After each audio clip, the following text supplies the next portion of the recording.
Do you find yourself dreaming of owning your own baking business? Then you're in the right place. Hey, I'm Lauren, the host here at the Sugar Coated Dreams podcast.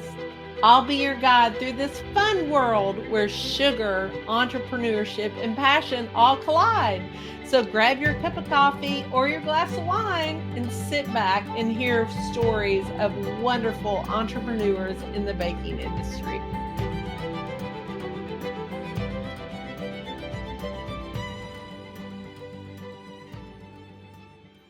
Hello, everybody. Thank you for joining us for the Sugar Coated Dreams podcast. We have an awesome cookie artist in the house, Rebecca from, how do you say it? DociaMack. Help me out.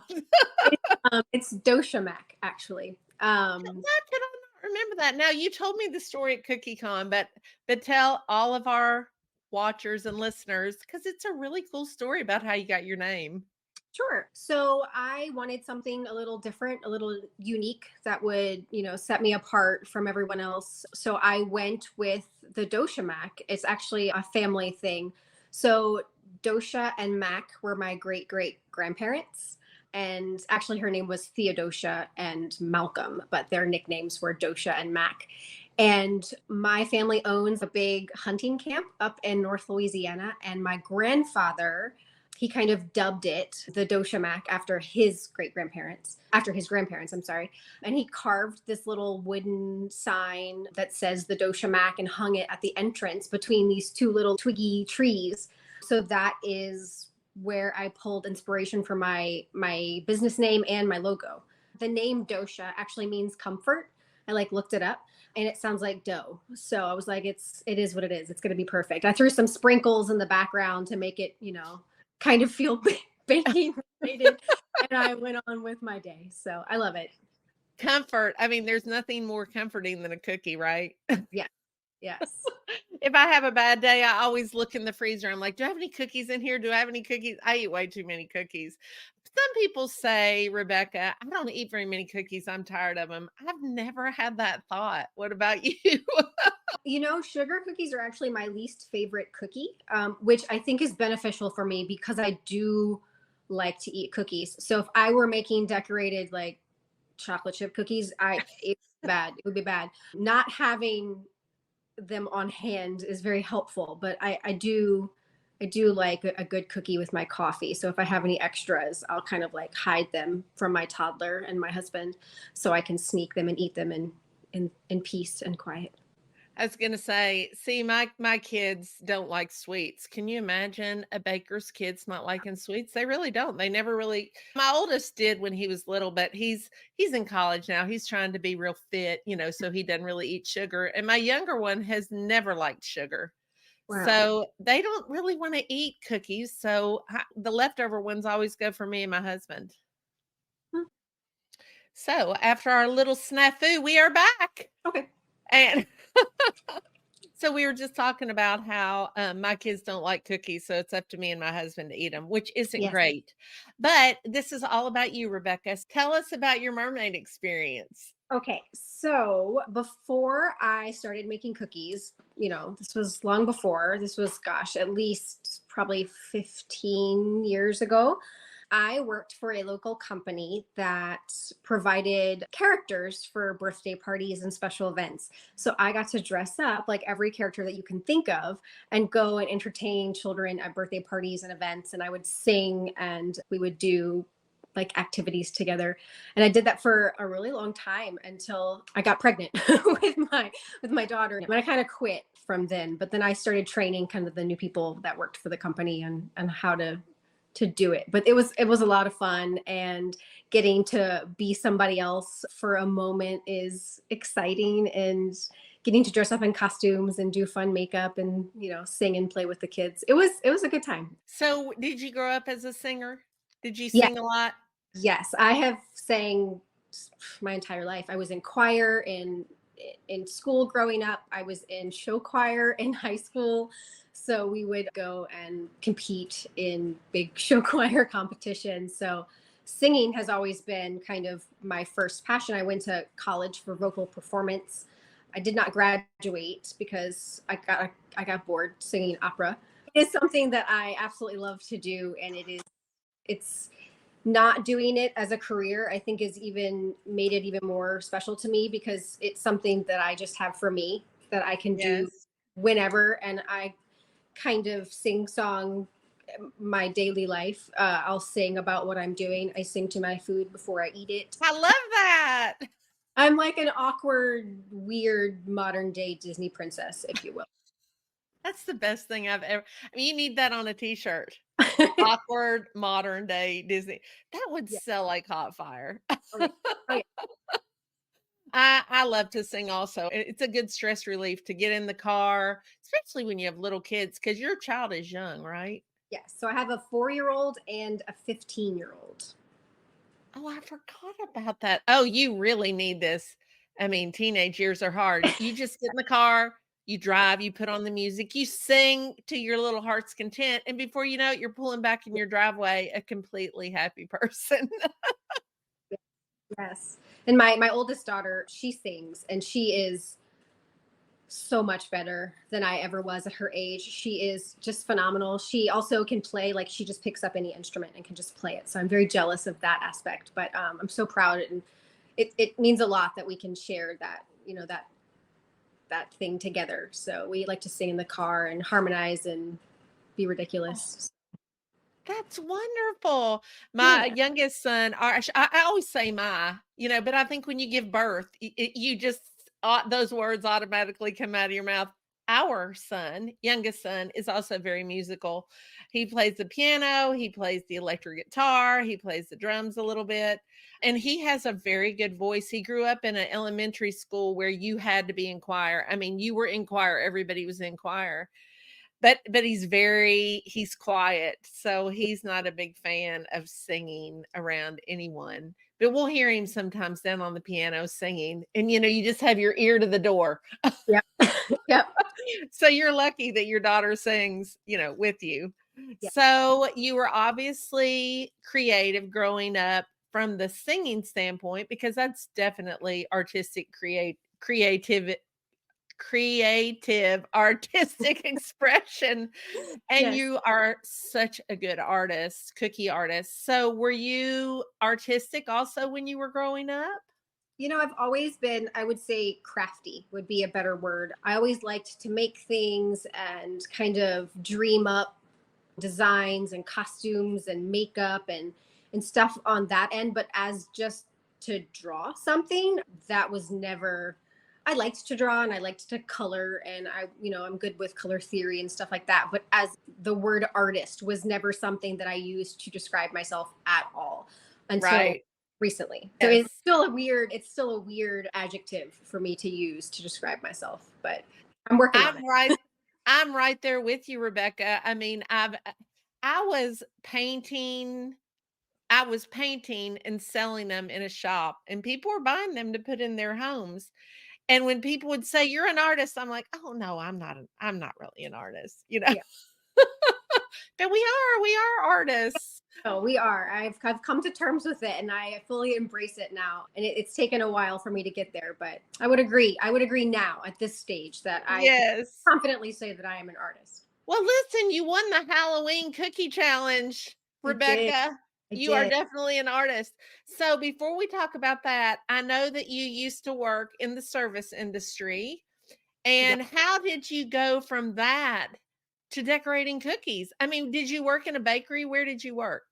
So when I was like 17, I worked at this little like chain French cafe bistro bakery, and I did make some pastries there. But when I say make pastries, it wasn't really what it sounds like. I was finishing items. There's only so much that chains do in house.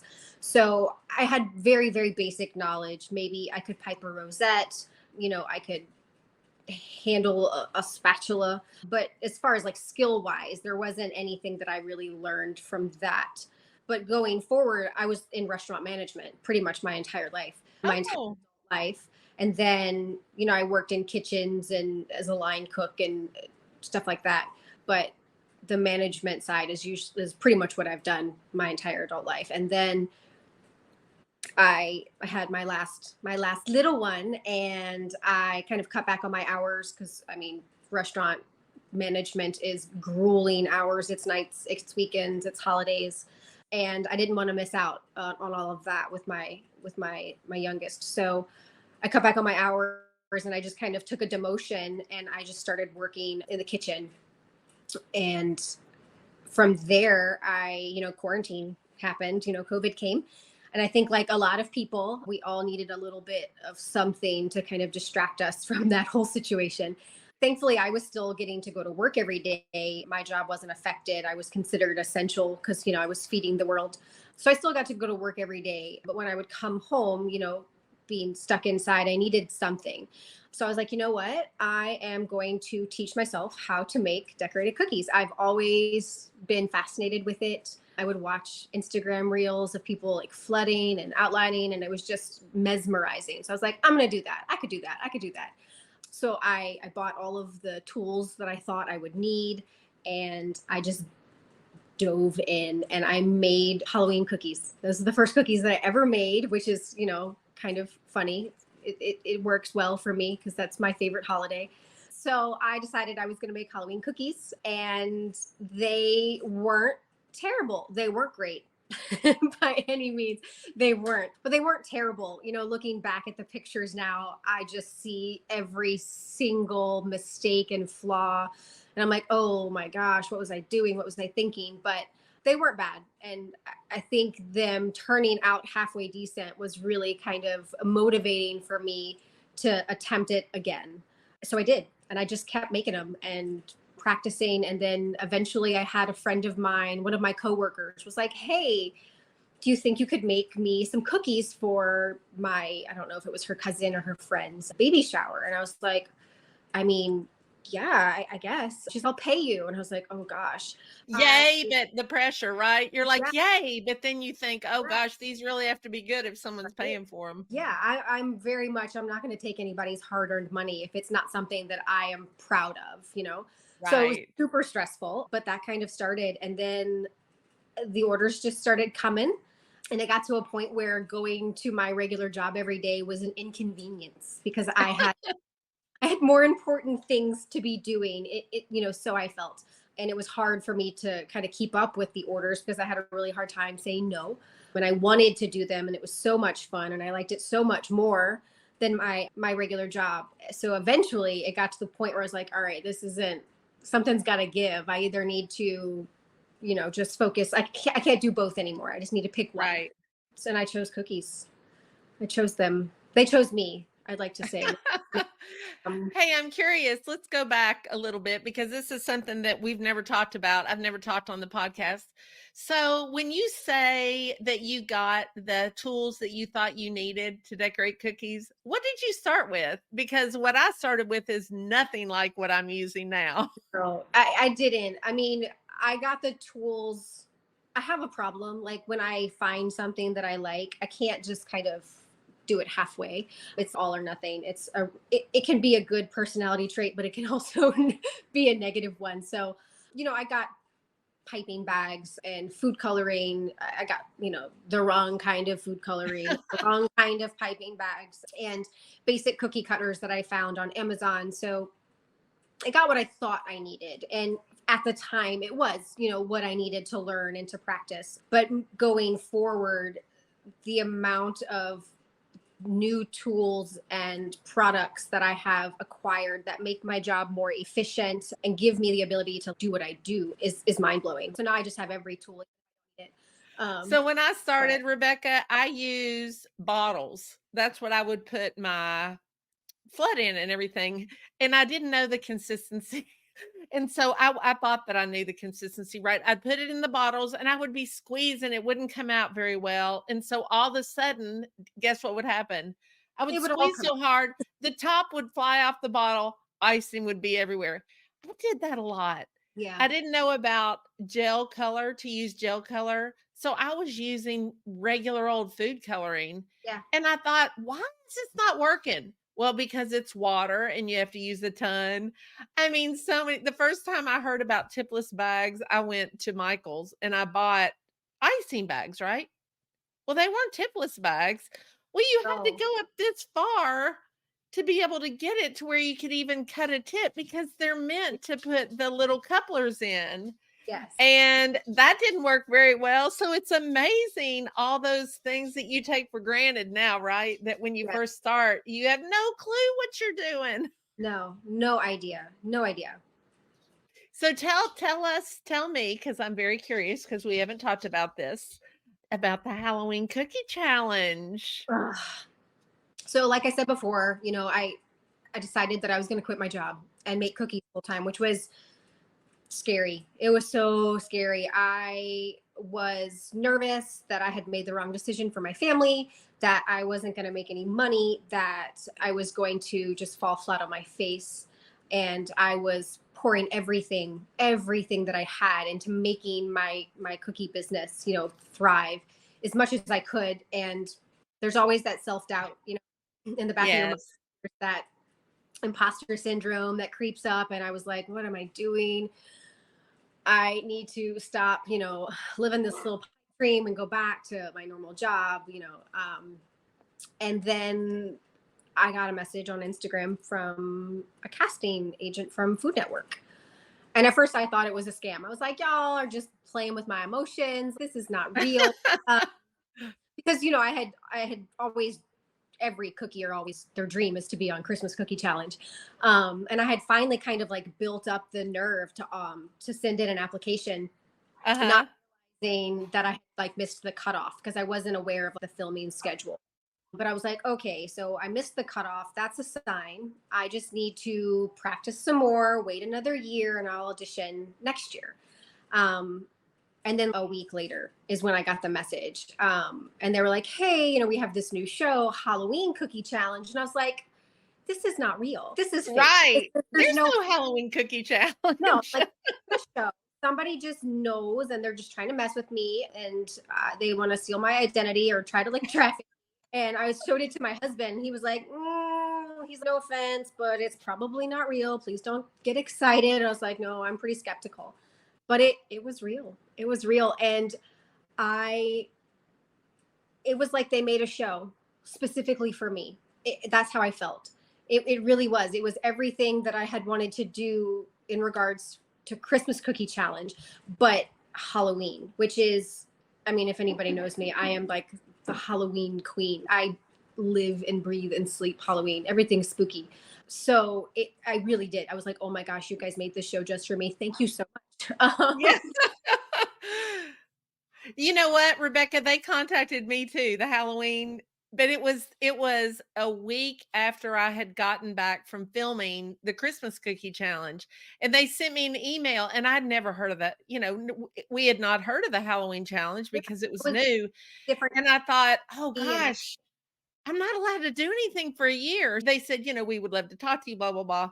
I said, "Oh, I'm so interested in that, but I just came back from the Christmas Cookie Challenge." And she said, "Oh, well, we're so sorry, but you're not allowed to compete." yeah, And I thought, "Oh, it's kind of a bummer." yeah, yeah. But it did feel good. I mean, it felt good to at least get the call. So they contacted you and then you had to go, and it was fast, right? Between the time they contacted you and you actually It filmed the was, show. gosh, it was like less than 3 weeks. That's And it crazy. was in the middle of like super busy time. And I had 27 dozen cookies that I had to finish before I flew out to go film.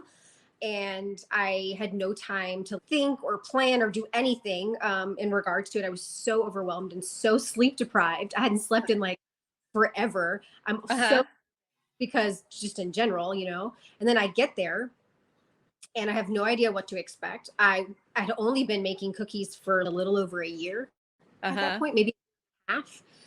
So I was like super newbie. I felt like I was way in over my head. And then I walk into the lobby and I see Arlene Chua, and I'm like, She's an OG of cookie decorators, if y'all don't know who she right. is.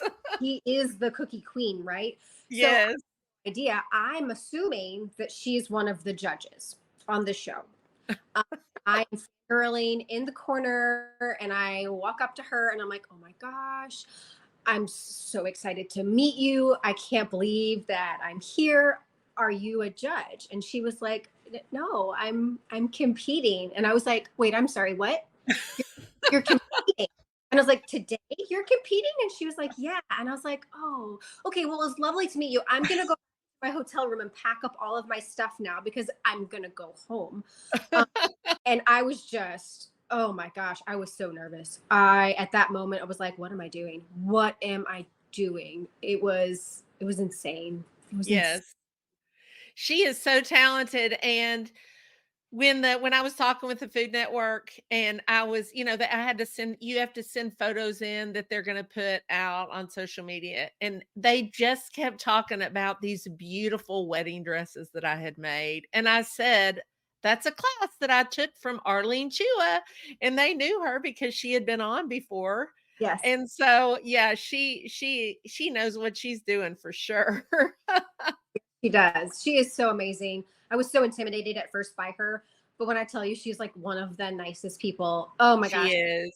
She made me feel like I belonged there, that I had just as much of a right to sit at the same table as everybody there. She really did make me feel very welcome, and I appreciate that so much from her.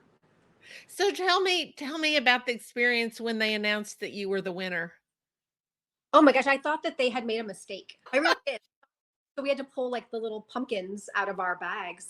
And when I pulled out the golden pumpkin, like I immediately in my brain was like, oh, they messed up. We're going to have to film this again.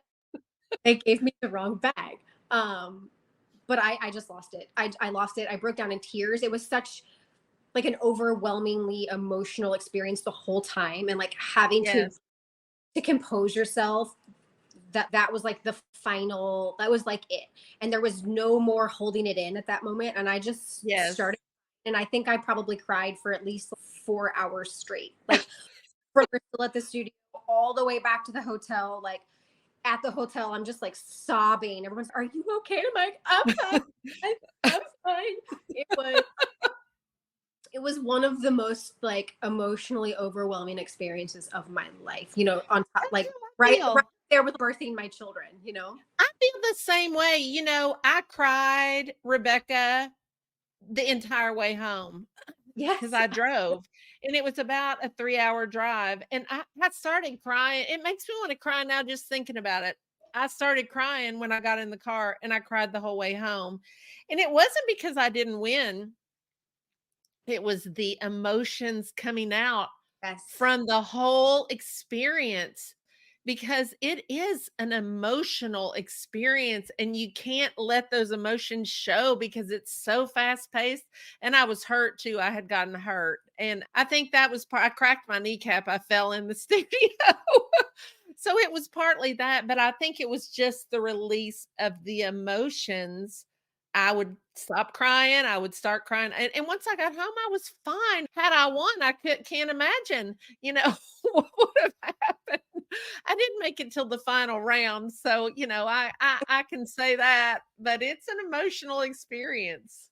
This podcast is brought to you by the Cheerful Box. The Cheerful Box is a monthly cookie decorating subscription that brings joy and creativity right to your doorstep. Inside, you'll find a unique collection of cookie cutters, a stencil, clip art, and a step-by-step tutorial on how to decorate all of the cookies that you can make with the cookie cutters in the box. It's the perfect way to indulge in your passion for baking and take your skills to new heights. So after you listen to the episode, be sure and check out the Cheerful Box. Don't miss out on this opportunity to receive a monthly dose of baking magic delivered right to your doorstep. So visit our website and check it out today. Now let's get back to our podcast. So tell everybody where they can watch that episode if they want to. It's coming back on I think October. I just had the date. I can't remember, but it's airing again. I have a post on my social media that'll have like a list of the upcoming air dates, but it's coming on 2 more times season as a rerun. Hulu or Discovery Plus, but it's so real. Everyone's keeps saying, "Oh, I saw you on TV again," and it's just my toddler was like, "Mommy, can we watch your show? Like you're on TV." And that was a surreal experience, because I've watched baking and competition shows all the time, and now, Yes. oh look, it's you, and she just getting to experience that with her was just phenomenal. And they showed a picture of her, and she's like, "That's me. I'm on the TV," and she was, oh my gosh, it was And great. as she gets older, it'll be even cooler because the watch party was so much fun because my kids were there with their friends Mhm. and they were like, "That's my mom up there." Yeah. So that was pretty neat. Now, what do you find the most fulfilling or rewarding about cookie decorating? I would say cookie decorating has done a lot for me, just not just, job wise. My whole life, I've kind of felt a little lost on what I was supposed to be doing, what I was supposed to be giving back to the world, where I should be. And I Where you had, fit in? yeah, I had this job my whole life in, working at restaurants and managing, but it wasn't something that I felt kind of represented me. It wasn't a way that I could do anything worthwhile. I couldn't give anything back. It was just a job, you know? And I felt like I had so much more to give being, growing up singing, performing, doing all of these things. I got voted most talented out of my senior class, and then not ever pursuing anything creative wise. Yeah, Felt like I was doing a disservice to myself almost. yeah, And, and then going to a job, anyone who's worked in the service industry knows that it is soul sucking, and people, they treat you like you're less than, mhm. you're talked down to, you're treated like a servant or like part of the staff. And it kind of does something to your psyche after you go to work every day, and you're kind of viewed, you start to view yourself in that light. So having something that I can be proud of has really done so much for my mental health, just feeling good about myself, my self-confidence, knowing that I can do things that I love and actually, support my family. It has been life altering, I would say. I don't dread going to work every day. I get to be proud of what I do and enjoy it. So it's a new experience, and I can't begin to just like to describe how important that is for me. So I think it's important for everybody, Rebecca. I say a lot, being an entrepreneur, it's hard. I mean, it's hard having your own business. It's exhausting. You work a lot, probably yeah, more than you work any other place because you wear all the hats, but it yep, gives you such an incredible sense of accomplishment to know that at the end of the day, you were the one who did that. yeah, You were the one who made the cookies. You were the one who sold the cookies, packaged the cookies, did the marketing, yep. and you have a very successful cookie business. I mean, I was looking at your website and you were telling me too how it, which is really impressive, and all the cookie classes that you have. And I know you put one out, you put some cookie classes out there. And didn't you have an incredible amount of people sign up for that cookie class within the first 24 or 48 I, hours? I'm doing a Halloween themed, obviously, in-person cookie class. This is the first in-person class that I've ever done.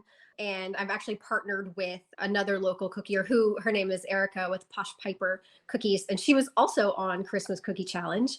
Um, Oh, so we live like just a few miles from one another, and we are thick as thieves. So we are partnering on these cookie classes just because I was a little nervous, it being sure. my first time, and it'll just be more fun because I get to hang out with my friend the whole time. So, Yes.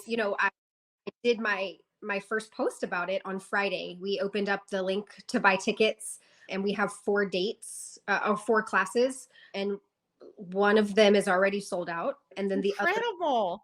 the other 3 are all more than halfway. So I'm pretty sure that by the end of the week, all 4 of them will be completely full, and that's 22 tickets for each class. So that's a lot, and I was so nervous and I was so scared, but I'm really excited. It's going to be a lot of fun.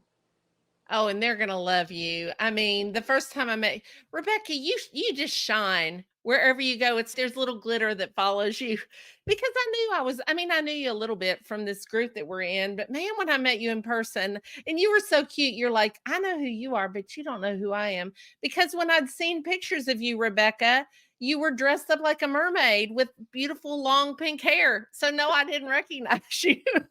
Yeah, I'm a chameleon that way. Do you have that long pink wig? Because that's something I feel like everybody should have just to throw on when they're having a bad day. I do. I have quite a few wigs actually. So on top of doing all of the costumes and parties and stuff like that, I like to we make costumes every year for Mardi Gras. I'm in like a Mardi Gras crew, and we make costumes and out of Mardi Gras beads. Actually, we make Is that right? so we make corsets, but we cover them completely in Mardi Gras beads and make crazy elaborate costumes. So I have a lot of wigs from that. I Wow. love making costumes and oh, I like the scary costumes, more, but it's so much fun. It's one of my most favorite things to do. So lots of So I know you live in Louisiana. How far are you from the actual Mardi Gras parade and all the fun stuff? live in a suburb of New Orleans, but I am literally Whoa, maybe 25, 30 minutes outside of the middle of the city. So fun. not far at all. That sounds like a It's good time. Listen, I'll come visit you for Mardi Gras. You come visit me for the Kentucky Derby. How about it? we can make that happen. So tell me, what kind of advice do you have for aspiring cookie artists? Or not just cookie artists, anybody who wants to do I more with their would baking love. they get they get deterred because the first time that they're trying something, it doesn't work out the way that they had planned. And my advice is know that it's not. You can't be great at something without sucking at it. Right. I have literally done every single thing that you can possibly think of wrong, but I didn't let it deter me. I didn't let it get me down. I was like, okay, well, that didn't work. Let's rethink it and try again and figure out why it didn't work and what I can do going forward to improve and get better. If you don't put in the practice and the time and the effort, you're never going to be where you want to be. It's not going to happen overnight. Right. Some people are a little bit more adept and have that artistic background, so it's a little bit easier for some people, but I personally feel that anyone can learn how to decorate cookies as long as they are willing to put in the time and the effort and the practice. So Yeah. that is definitely my advice is don't stop. Don't think that you can't do this because you can. So Right. just go for it. Just try it, do the scary things, take the risks, learn from your mistakes, most importantly, and have fun while you're doing it because that's the whole point is to have Yes. fun. Yes, cookies. When I first started too, a friend of mine owned this company and she asked me to make cookies with her logo on them. And so I'm like, okay, I can do that, no problem. So I airbrushed them. I made a stencil, airbrushed them. Immediately after I airbrushed them, I put them in bags. I thought, what could possibly happen, right? I didn't know any better. So I Yep. take them, and it was 100 cookies. I take them, and every one of them was smeared. I mean, Yeah. it was terrible because I didn't know to let the airbrush dry and to brush it with cornstarch and all those things, and she was so kind about it. And Yeah. boy, that's the first moment that I thought, "I'm not doing this." Yeah. Because it was frustrating. It was frustrating, it was embarrassing. I had it because she was my friend and this was a grand opening event for her, but she was very kind and she said, "Lauren, it's okay." And so Yeah. I decided not to quit and I figured out what had gone wrong. And now I Yes. know how to do it. But I Yep. think what you said is exactly right. We all have times that we're like, "What in the world happened?" And I have a whole list of Oh, them, but I never quit. no. So, are you ready for the speed round? I think so. I didn't tell you about the speed round because that's what's fun about it. So, Rebecca, do you have a favorite cookbook? I have a really fun cookbook and it is called From Crook to Cook, and it is by Snoop Dogg. How I don't know if fun. I actually made anything from it, but I just like it because I mean it's Snoop Dogg, and he made a cookbook, so I have it in my drawer. I will say that probably my most often visited cookbook would be one actually from my ex mother-in-law. She loves to cook, and she has compiled a lot of her recipes, and there's some good ones in there. So I would say That's her. neat. Yeah. That's neat. Snoop Dogg, I've never really liked rap, but man, I like him. I love the videos that he puts out for kids. You Yes. know, the ones about loving yourself and being positive. And I'm like, you have done good things for this world, Snoop Dogg. Yes. I've gotten to meet him in person.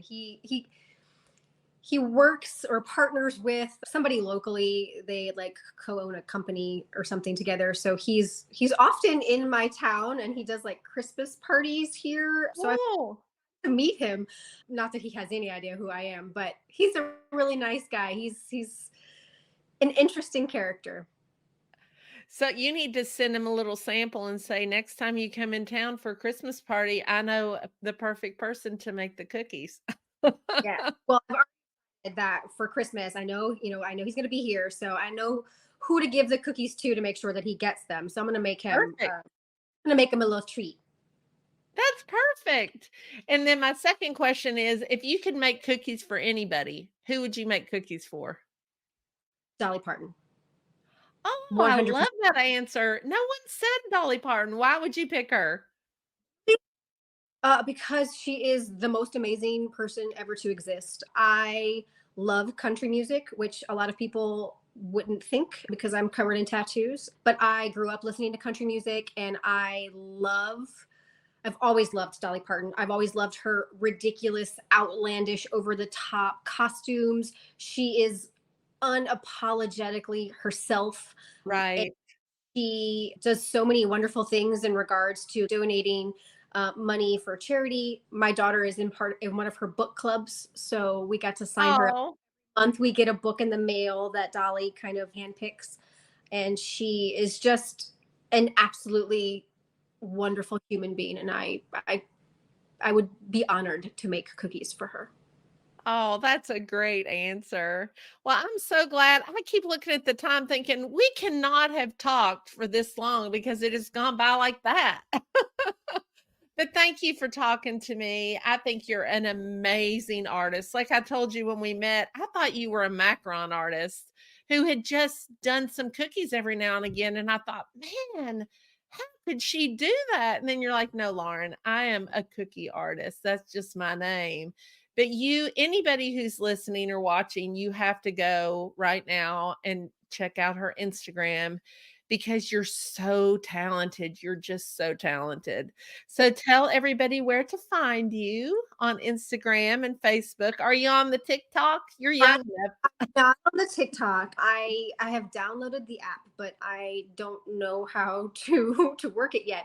I'll have to get my teenage daughter to kind of show me. But I am on Instagram and Facebook on both platforms as the DociaMack. That's Okay, me. well we'll put that in the show notes so everybody can find Rebecca. And if they are local, if someone's listening locally, where do they go to find out about your classes? So I have links posted on Instagram and my Facebook that have links to purchase the tickets for my classes. Perfect. Well, thank you for joining me today. It Thank has you. been so much fun. Yes, And I'll be so excited to see your cute little face again, hopefully before next year. I know. I But know. but that it might be next year and we'll be talking like, can you believe that was a year ago that we talked? Because life just moves too fast. It really does. It really does. Well, I'll talk to you later. Thanks again for coming on. All right. Thank you, Lauren. Hey, thank you so much for listening to today's episode. If you enjoyed it, don't forget to subscribe to the Sugar Coated Dreams podcast on your favorite podcast app. Also, please take a moment to rate and review this podcast. That way, all your friends will be able to find it too.